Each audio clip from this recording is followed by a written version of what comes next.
సంపాదించిన మనీని హ్యాపీ మనీగా మార్చుకోవాలనుకుంటే విజువలైజేషన్ 2.0కి జాయిన్ అవ్వండి. నమస్కారం రచిత గారు. నమస్తే సిరి. మనం ఈ మధ్య కాలంలో చూసుకున్నట్లయితే అంటే ప్రతి ఒక్కరికి పెళ్ళి అనేది ఒక ముఖ్యమైన ఘట్టం. కానీ ఎంత తొందరగా పెళ్లి చేసుకుంటున్నారో అంతే తొందరగా విడిపోతున్నారు అన్న సందర్భాలు మనం ఎన్నో చూసాం. అండ్ ఎన్నో వాటి గురించి కూడా మనం మాట్లాడుకోవడం జరిగింది.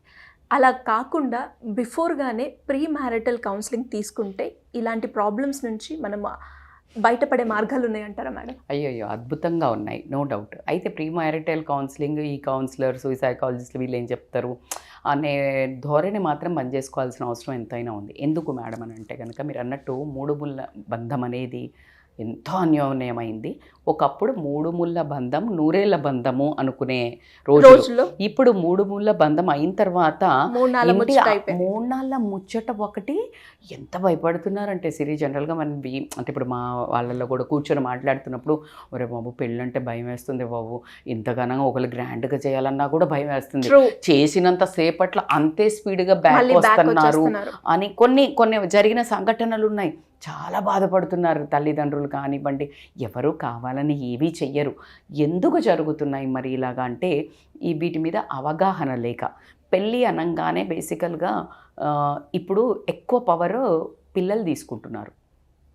ఏమని పిల్లలే చూసుకుంటారట, మేము వెళ్తాం మీరు రావద్దు, కాఫీ షాపులలోకి వెళ్ళటం, లేకపోతే ఎక్కడికో ఒక హోటల్కి వెళ్ళటం, చూసుకోవటం. వీళ్ళు నచ్చింది అన్నాకనే నాకు నచ్చలే నచ్చింది అంటే వీళ్ళు మాట్లాడనిస్తలేరు పేరెంట్స్ని. పేరెంట్స్లో ఒకప్పుడు ఏంటంటే కూర్చుని డిస్కషన్, వాళ్ళే మొత్తం 3 తరాలు మరి మేడం అరేంజ్ చేసిన అవ్వలేదా అంటే రేషియో ఎంతైనా తక్కువ ఉందనే చెప్పొచ్చు. అయితే ఇప్పుడు ఎందుకు అట్లా అవుతుంది అని ఒక మాట చెప్పుకుంటే రేషియో ఎందుకు అంత పెరుగుతుందంటే సమవుజ్జి ఒక్కటైంది. సమవుజ్జి అంటే సేమ్ చదువులు, ఇండిపెండెంట్గా అవ్వటం ఇద్దరు, అది తప్ప అస్సలు కాదు. కానీ ఎక్కడ కానీ మీరు ఏదైనా ఒక మాట ఒక 2 బంధాలు నిలబడాలి అంటే అండర్స్టాండింగ్. బాలసుబ్రహ్మ గారు ఒకటి బాగా చెప్పారు, నాకు బాగా గుర్తు. దోస్తాన్లో కూడా అంటే స్నేహితుల్లో కూడా చేసే వరకే ఆలోచించాలి, చేసే ముందు 100 సార్లు ఆలోచించు, కానీ చేసిన తర్వాత ఒక్కసారి కూడా ఆలోచించాల్సిన అవసరం లేదు. ఇంకా అయిపోయింది, 3 ముళ్ళ బంధమే అన్నాడు. అలాంటి ఒక స్నేహానికే 3 ముళ్ళ బంధం అనే ఒక అద్భుతమైన పదాన్ని అంత పెద్ద మనిషే చెప్పినప్పుడు 3 ముళ్ళ బంధాన్ని స్నేహితుల కంటే అంటే ఇప్పుడు ఈ స్నేహితుడు నచ్చలేదు, ఒక ఫ్రెండ్ నచ్చలేదు అంటే ఈరోజు మాట్లాడడం బంద్ చేస్తామన్నంత ఈజీగా ఆ రిలేషన్ కూడా ఎండ్ చేసేస్తున్నారు. బ్రేకప్ అనే ఒక మాటతోటి డివోర్స్ అనేది it's begin very common.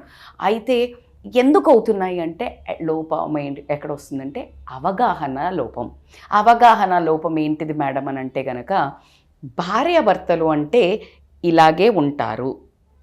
భార్యాభర్తలలో shopping చేసుకొని ఆ ఫోన్లు మాట్లాడుకొని అప్పుడప్పుడు తయారైపోయి ఇంట్లో అందరిని వదిలేసి వెళ్ళిపోయి వాళ్ళిద్దరే స్పెండ్ చేసి డబ్బులు ఇష్టం వచ్చినంత ఖర్చు చేసి ఆ ముద్దు ముచ్చట్లలో అమ్మాయి ఏదడిగితే అది కొనిచ్చి, లేకపోతే అబ్బాయి ఏం చేసినా కూడా ఫ్రెండ్స్తో కాస్త అటుపోయినా ఈ అమ్మాయి అసలు ఫ్రెండ్స్తో పోడు ఫస్ట్ అప్పుడు అలాగ ఉండి ఏం చేసినా ముద్దే. షాపింగ్లు కలిసి చేసుకొని ఫోటోగ్రఫీ కోసం ఇద్దరు మాట్లాడుకుని అంటే ప్రీ వెడ్డింగ్ షూట్స్, జ్యువెలరీ, ఇద్దరు కలిసి ఏమంటారు మ్యాచింగ్ ట్విన్నింగ్ అవ్వటం, వీటి మీదనే అనుకుంటున్నారు పెళ్ళి అంటే. అసలు ఇది జస్ట్ ట్రైలర్ కూడా కాదు, టీజర్ ఫస్ట్ అంటారు కదా సిరి, టీజరే ఇన్ ఫ్రంట్ మొత్తం పిక్చర్ అవి బాకీ హై మేరే దోస్త్ టెక్నికలీ అసలు మామూలుగా ఉండదు. టీజర్లో కనిపించేది ఏముంటుంది, కొంచెమే ఉంటుంది. అసలు లోపల చూస్తే ఇంతుందా సినిమా అన్నంత ఉంటుంది. అట్లాగే ఉంటుంది జీవితం కూడా. జీవితం 3 ముళ్ళ బంధం అంటే నువ్వు ఒక పెద్ద బాధ్యత ఎత్తుకుంటున్నావు, ఒక కుటుంబాన్ని నిలబెట్టదలుచుకున్నావు అంటే ఒక భార్యను తీసుకొచ్చుకొని పిల్లల్ని కానీ నువ్వు ఎలాగైతే నీ అమ్మా నాన్న వాళ్ళ అమ్మా నాన్న నుంచి తెచ్చుకున్న వారసత్వంగా నిన్ను కన్న తర్వాత నీకు పెళ్లి చేసి ఎలాగైతే వాళ్ళ బాధ్యత నిర్వర్తించారో వాళ్ళ లైఫ్లో కూడా ఎన్ని కష్టసుఖాలు వచ్చినా నిలబడి వాళ్ళు కొట్టుకోలా, వాళ్ళు ఒకళ్ళనొకళ్ళని అర్థం చేసుకోలా, వాళ్ళకి ఇబ్బందులు రాలా, కలిసి ఉన్నారా వదిలేసుకున్నారా? కలిసి ఉన్నారు. అది ఒక్కటి బుర్రలో పెట్టుకునే లోపం వచ్చేసింది. ఎందుకంటే మా అమ్మ అంటే ఏం తెలియదు, మా అమ్మ చదువుకోలేదు, లేకపోతే అప్పటి జనరేషను. ఏంటి అప్పటి జనరేషన్ మంచి చెప్తోందా చెడిపోమ్మని చెప్తోందా? కాదు కదా. సో ఇప్పుడు నువ్వు చేయాల్సింది ఏంటి అని అంటే, అప్పటి జనరేషన్ నాన్న తిట్టిన అమ్మ ఉన్నదంటే నువ్వు తిట్టకుండా ఉండాలి నీ భార్యని. Yes are yes. సో నువ్వు నేర్చుకోవాల్సింది అక్కడ జరిగిన మైనస్ పాయింట్లని. ఇక్కడ మీ అమ్మ ఏదైనా లోపం ఉంటే నువ్వు నీ భర్తకి ఆ లోపాన్ని చూపించకుండా, మీ నాన్న దేంట్లో డిసప్పాయింటెడ్ ఉండే, మీ అమ్మ ఏం చేస్తే మీ నాన్న డిసప్పాయింటెడ్ ఉండే, నువ్వు అది నీ భర్తకి చెయ్యొద్దు. ఇది మీరు జనరేషన్ గ్యాప్లో ఎవాల్వ్ అయ్యి స్మార్ట్గా నేర్చుకోవాల్సింది ఇదా కాదా? లేదు నువ్వెంత అంటే నేనెంత, నువ్వు షేర్ అంటే నేను సవా షేర్ అనుకుంటా తొడలు కొట్టేసి ముందుకు వెళ్ళిపోయి గొడవలు పెట్టుకొని డివోర్స్ తీసుకోవడం అనేది మూర్ఖత్వం. అట్లా చేస్తే వాళ్ళే super generation. Will you agree with me? Yes. So ఇక్కడ ఏంటి అంటే ప్రీ మ్యారిటల్ కౌన్సిలింగ్ ఇప్పుడు ఎందుకు మేడం మరి అంటే, పాతకాలంలో ఉమ్మడి కుటుంబాల్లో ఉండేవాళ్ళు. ఉమ్మడి కుటుంబాల్లో ఇఫ్ యూ సీ, పెద్దమ్మలో ఇద్దరు ఉండేటోళ్ళు, ఒకటి ఇద్దరు, చిన్నమ్మలు చిన్నాన్నలు ఉండేటోళ్ళు. అంటే పెద్దవాళ్ళు ఎలా బిహేవ్ చేస్తారు, వాళ్ళు కూడా కీచులాడుకున్నాక ఆ గొడవ ఆయుష్ తక్కువనా ఎక్కువనా, ఎలా సర్దుకుపోతున్నారు, లేకపోతే చిన్నాన్న బాగా బయట తిరిగేసి వస్తున్నాడు, ఏం చేయట్లేదు, కానీ చిన్నమ్మ ఎట్లా అడ్జస్ట్ అవుతుంది, పెద్దమ్మ ఎట్లా అడ్జస్ట్ అయింది, ఒక చిన్నమ్మ ఎలా గొడవ పెట్టుకుంటే ఈ ఫ్యామిలీ ఎలా విచ్ఛిన్నమైంది, నీకు నచ్చలా, అప్పుడు నువ్వు అది చెయ్యవు కదా. This is how they use to learn పాతకాలంలో. అందుకనే మరి కూర్చోబెట్టి ఇట్లా చెప్పారా, డిజిటల్ ఉందా, ఇలా సంసారం చేయాలా, ఇట్లా చేయాలని ఉందా, లేదు. కానీ పెద్దవాళ్ళు వస్తే ఎట్లా నిలబడి ఇక్కడ ఆల్రెడీ చేస్తున్నారు, నీకు తెలియకుండా నీ సబ్కాన్షియస్ మైండ్లో పెద్దవాళ్ళు వస్తే లేస్తున్నారు, అత్త చెప్తే వింటున్నారు, లేకపోతే మామ వస్తే లెగుస్తున్నారు, వెళ్ళి వడ్డిస్తున్నారు. ఇలా చెయ్యాలా మేడం అంటే ఇప్పుడు సంస్కృతి మారింది, అబ్బాయి కూడా చెయ్యాలి అంతే. ఇప్పుడు సింపుల్ లాజిక్ ఏంటంటే, పేరెంట్స్కి ఇటు పేరెంట్స్కి అబ్బాయి రెస్పెక్ట్ ఇవ్వాలి, అటు పేరెంట్స్కి రెస్పెక్ట్ ఇవ్వాలి, పెద్దోళ్ళు వస్తే ఎవరైనా రెస్పెక్ట్, అవన్నీ చేస్తుంటే వీళ్ళు బై డిఫాల్ట్ నేర్చుకునేవాళ్ళు. లే పెద్దోళ్ళు అని చెప్పాల్సిన అవసరం నాకు తెలిసి ఒక 20%కే వచ్చేదేమో. కాస్త అలా చలాకీ పిల్లలు ఉండి కాస్త అడ్వాన్స్డ్ ఉండే వాళ్ళు ఉంటే కనుక అలా అంటే లేరా నాన్న పెద్ద అలా కానీ మోస్ట్ ఆఫ్ అంటే నేను చూసిన నా జనరేషన్లో మా అక్కలను మేము చూసుకున్నా కూడా, ఇప్పుడు మా అత్తగారింటికి వచ్చిన తర్వాత బై డిఫాల్ట్ ఇప్పుడు ఎవరైనా బాగా వస్తే బై డిఫాల్ట్ లేచేవాళ్ళం. ఇప్పుడు ఇంకా 4-5 ఏళ్ల నుంచి అట్లీస్ట్ వాళ్ళు కూర్చొని ఉన్న యూస్ టు స్టాండప్ అంతే. అది అంత అవసరమా మేడం అంటే తెలీదు, అట్లా ఒక సబ్కాన్షియస్ మైండ్లో ఫిక్స్ అయింది. ఇప్పుడు అవి లేవు, న్యూక్లియర్ ఫ్యామిలీస్ వచ్చాయి. ఈ వచ్చిన దాంట్లో వీళ్ళ గొడవలు కూడా చూస్తున్నారు, అర్థమవుతుందా? ఆ గొడవలలో ఈ తల్లిదండ్రులు ఒకటి ఏం చేస్తున్నారంటే, అందరూ అని నేను చెప్పను కానీ నేను ఓర్చుకొని ఉన్నాను, రేపొద్దున వీళ్ళకి పెద్ద ఫ్యామిలీ లేదు, పనేం లేదు, ప్రతి దాంట్లో దూరటం, తల్లి ఆర్ తండ్రి దూరే వరకు ఈ తల్లిగారు వాళ్ళు ఎక్కువ పట్టించుకోవటం వల్ల వీళ్ళ దాంట్లో నుంచి కూడా ఎక్కువ ప్రాబ్లం రావటం ఉంది. సరిదిద్దుకుపోమని చెప్పడం కంటే నువ్వెందుకు సరిదిద్దుకోవాలి అని చెప్పే పేరెంట్స్ కూడా ఉండడం కొంచెం దౌర్భాగ్యం అనే చెప్తాను. నువ్వెందుకు తగ్గాలి, మనకేం అవసరము, ఇలా చెప్పే వాళ్ళు ఎక్కువ ఉండటము. ఇంకా అబ్బాయి వాళ్ళ ముందు మనం ఎందుకు తలబొగ్గాలి అని అమ్మాయి వాళ్ళ సైడ్ నుంచి కొంచెం ఎక్కువ ప్రెషర్ చేయటము. లేదు ఇంకొక వర్గము అమ్మాయి వాళ్ళు ఇంకా ఉండాలి అనే కల్చర్ ఉంటే ఇంకానా అని అమ్మాయికి కోపం రావటం. ఇలా డిఫరెంట్ ఆఫ్ ఒపీనియన్స్.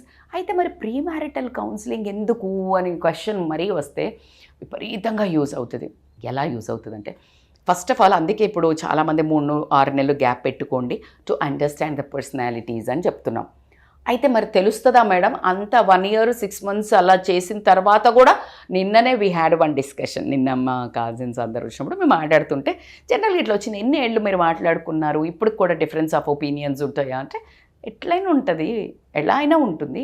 6 months ఉన్న దానికి ఓకే కొంచెం ఎక్కువ తెలుస్తుంది ఏమో, తెలవడం కంటే ఎక్కువ బాండింగ్ ఏర్పడుతుంది. అంటే చాలా ఎక్కువగా స్పెండ్ చేస్తారు కాబట్టి ఒక బాండింగ్ ఏర్పడినప్పుడు మిగతావి ఓవర్లుక్ చేస్తాము. అంటే అర్థం చేసుకోవడానికి ట్రై చేయటం కానీ ఈ పర్సన్ని వదులుకోవద్దు, కలిసి ఉండాల్సిందే అనే ఒక నిర్ణయం ఎక్కువ తీసుకోవడం జరుగుతుంది అని చెప్పడం జరిగింది. ఒక 2-3 నేను మాట్లాడినప్పుడు యంగర్ జనరేషన్తో when I was talking to them, ఎలా అనిపిస్తుంది అని మాట్లాడినప్పుడు నాకు ఈ వేవ్ లెంత్ కనిపించింది. And when it comes to the pre marital కౌన్సిలింగ్లో ఇప్పుడు మాట్లాడుకుంటున్నప్పుడు సిరి ఎంతసేపు అయినా డిఫరెన్స్ ఆఫ్ ఒపీనియన్స్ ఎవరు మాట్లాడుకుంటారా? 80% మాట్లాడరు. నువ్వేమంటే అదే, నేనంటే ఇదే, లేదా ఈ అమ్మాయికి నాకు ఇది కొనుక్కోవాలనిపిస్తుంది అంటే ఆ కొనుక్కోరా అంటాడు. 1 year తర్వాత అంటాడా ఎందుకే అంటాడు.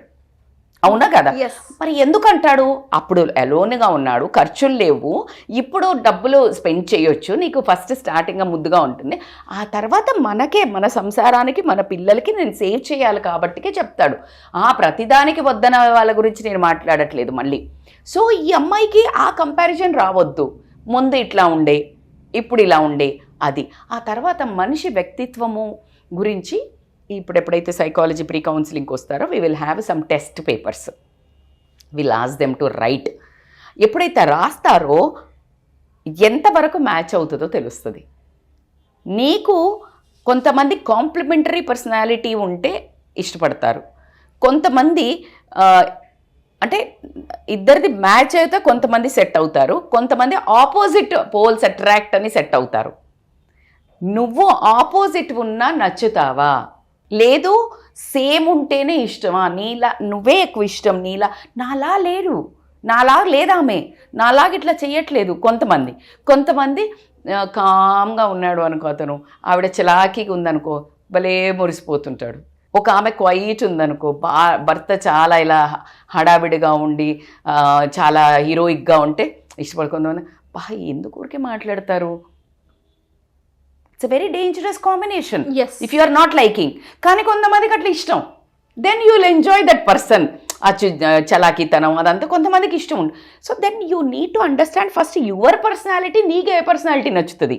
You are getting my point. So అలాగా మీరు సైకాలజిస్ట్ దగ్గరకు వస్తే ఇది అర్థమవు. నీకు పిల్లల్ని ఎంత తొందరగా అలా గొడవలు అయ్యే వాళ్ళు ఉన్నారు.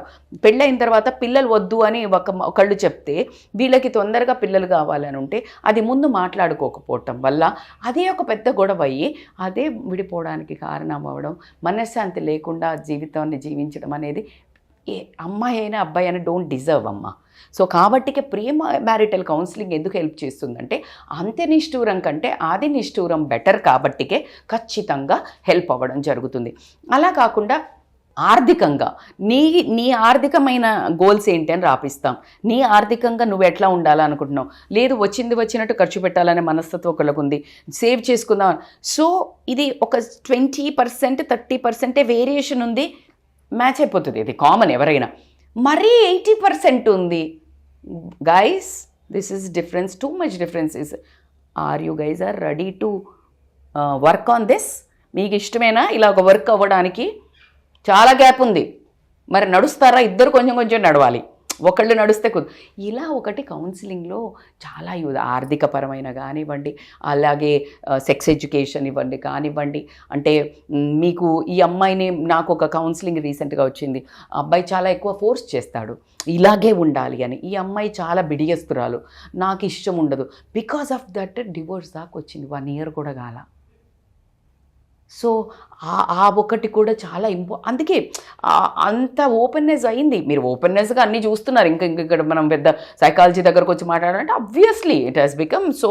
అరే బాబా, రామోజీరావు గారు 30-40 ఏళ్ల కింద పత్రిక పెట్టినప్పుడే డాక్టర్ సమరమ్మ గారిని పిలిపించి దాని పత్రికల్లో it has been published because that is the main role, playing key role in a family life. So కాబట్టికే అది ఆర్థికపరమైన గోల్స్ కానివ్వండి, ఇలా మనము ఫిజికల్గా వాళ్ళ హ్యాపీనెస్ కానివ్వండి, లేకపోతే తిరగడము, వరల్డ్ తిరగాలని కొంతమందికి ఉంటుంది, ఒకరికి ట్రావెలింగ్ ఇష్టం. So how far you both are ready to work together? Mingle లేదు, కుదరదు, మీకు అస్సలు కుదిరేడు. అప్పుడు నేను నాకు అస్సలు ఇష్టం ఉండదు మేడం అని అన్నారు అనుకో, అప్పుడు వాళ్ళకి చెప్పడం జరుగుతుంది పేరెంట్స్ని కూర్చోబెట్టి. కాబట్టి రియల్గా చెప్తున్నాను, pre marital counselling is a very. By the way, I would love to tell you one more important thing. Kerala గవర్నమెంట్లో ఒక ఇంపార్టెంట్ రూల్ వచ్చింది. ఏంటంటే మ్యారేజ్ రిజిస్ట్రేషన్ ఏదైతే ఉంటుందో ఆ రిజిస్ట్రేషన్ చెయ్యాలి అంటే పెళ్ళి ఖచ్చితంగా ప్రీ మ్యారిటల్ కౌన్సిలింగ్ది సర్టిఫికెట్ తీసుకొని వెళ్ళి చూపిస్తేనే వాళ్ళు ఆ రిజిస్ట్రేషన్ అసలు అలౌ చేస్తున్నారు అంట. So that has become, and ఇప్పుడు చాలా ఇంపార్టెంట్. ఎందుకంటే చాలా పెళ్ళిళ్ళు అంటే ఇష్టం ఇట్లా తొందరపాటుతో పెళ్ళిళ్ళు చేసుకొని తర్వాత difference of opinions, difference of everything రావడం వల్ల ఈగోలు యాటిట్యూడ్లు ఉండటం వల్ల పేరెంట్స్ ఏదైనా ఇన్వాల్వ్ అయ్యి కోర్టుల చుట్టూ బోలెడంత డివోర్స్లు లైన్లు కట్టడం వల్ల గవర్నమెంట్ తరపు నుంచి అన్ని స్టేట్స్లో కూడా ఇది తీసుకురావాలి. ఎప్పుడైతే కౌన్సిలింగ్ సర్టిఫికెట్ తీసుకొని వస్తారో వాళ్ళకే రిజిస్ట్రేషన్ అనేది ఇంప్లిమెంట్ చేయాలని చాలా సీరియస్గా బిల్ పాస్ చేయాలి అనుకుంటున్నట్టు కేరళలో ఆల్రెడీ అది స్టార్ట్ అయినట్టయితే తెలుస్తుంది. అండ్ మన ఏపీ తెలంగాణలలో కూడా తొందరగా అది రావాలని కూడా నేను కూడా కోరుకుంటాను. ఎందుకంటే 3 ముళ్ళ బంధము 100 ఏళ్ల బంధంగా మారడానికి అందరం ఒక మంచి ఇనిషియేషన్ తీసుకోవడం, గవర్నమెంట్ కూడా దానికి సహకరిస్తే కనుక కోర్టులో కేసులు తగ్గి అవసరమైన కేసులకు ఇంపార్టెంట్ టైం ఇవ్వగలుగుతారేమో అనిపిస్తుంది. అలా కాకుండా పిల్లలు పుట్టిన తర్వాత కూడా ఏదో పేరుకు గబుక్కున పెళ్ళైపోగా గబుక్కున పిల్లల్ని అనేసి వాళ్ళను చాలా స్ట్రెస్గా ఉన్న పిల్లలను బయటికి వదలటం జరుగుతుంది. పిల్లల మూలంగా వీళ్ళు భరించుడు, పిల్లలు భరించుడు, ఇలాంటి ఒక బ్యాడ్ అట్మాస్ఫియర్. పెళ్ళంటే భయం అయ్యే పెళ్లి చేసుకోవడం బంద్ చేస్తున్నారు చాలామంది. సో కాబట్టి దిస్ సర్టన్లీ హెల్ప్స్ సిరి. డెఫినెట్గా మేడం, ఖచ్చితంగా అందరికి కూడా మీరు చెప్పిన పాయింట్స్ ఏవైతే ఉన్నాయో ఒక పెళ్లి చేసుకొని వాళ్ళ లైఫ్ని వాళ్ళ జర్నీని చాలా స్మూత్గా వెళ్ళాలి అంటే మీరు చెప్పినట్టుగా ప్రీ మ్యారిటల్ కౌన్సిలింగ్ అనేది చాలా important. Thank you madam, thank you so much. Thank you so much Siri. Great madam, great information and great awareness అని నేను చెప్తాను. ఇలా ఎవరైనా కూడా ఇండివిజువల్గా మాకు కౌన్సిలింగ్ కావాలి, ప్రీ మ్యారిటల్ కౌన్సిలింగ్ కావచ్చు, రిలేషన్షిప్లో ఎలాంటి ప్రాబ్లమ్స్ ఉన్నా కూడా కావాలి అంటే మిమ్మల్ని ఏ రకంగా అప్రోచ్ అయ్యే ఛాన్స్ ఉందంటే they can call us on scrolling number సిరి. ఇలా నన్ను ఒక అతను అంటపడుతున్నాడు, ఇలా ఊరికే నన్ను అంటున్నాడు, మీరు చెప్పిన వీడియోతోటి నాకు ఏదో కొంచెం సైన్లు కొడుతున్నాయి, మీరు అన్నట్టు ఇలాగే చెప్తున్నాడు ట్రాప్లో, నేను కూడా కొంచెం అట్రాక్ట్ అవుతున్నాను అన్నా కూడా దే కెన్ కాల్ అస్. ఎందుకంటే ఈ మనస్సు ఉందే దీనికి ఇలా జుజుబి మాటలకి బాగా పడిపోతుంది కాబట్టికే. సో ఖచ్చితంగా దే హ్యావ్ టు, ఎందుకంటే బయట ఎవరికి చెప్పుకోలేని స్థితి, దే కాంట్ షేర్. సో మీరు అన్నట్టు ప్రీ మ్యారిటల్ కౌన్సిలింగ్ కానీ ఇలాగే ఫ్యామిలీ ఇష్యూస్ కానివ్వండి, నా భర్త నా మాట వినట్లేదు, నా భార్య నా మాట వినట్లేదు అంటే అసలు ఎందుకు వినట్లేదు అని మీరు అడిగే స్కోప్ తీసుకోవట్లేదు కావచ్చు, వాళ్ళకి చెప్పే ధైర్యం కూడా రావట్లేదు కావచ్చు. So that's how we help. So మీరు చూస్తున్నారు ఆన్లైన్ ఆఫ్లైన్ నుంచి మనకి కౌన్సిలింగ్ ఎలా వస్తున్నాయి అనేది. సో కాబట్టి they can call us on scrolling number Siri. Thank you madam, thank you so much. Thank you so much. Suman టీవీలో మీ పర్సనల్ అండ్ బిజినెస్ ప్రమోషన్స్ కోసం కింది నెంబర్కి కాంటాక్ట్ చేయండి.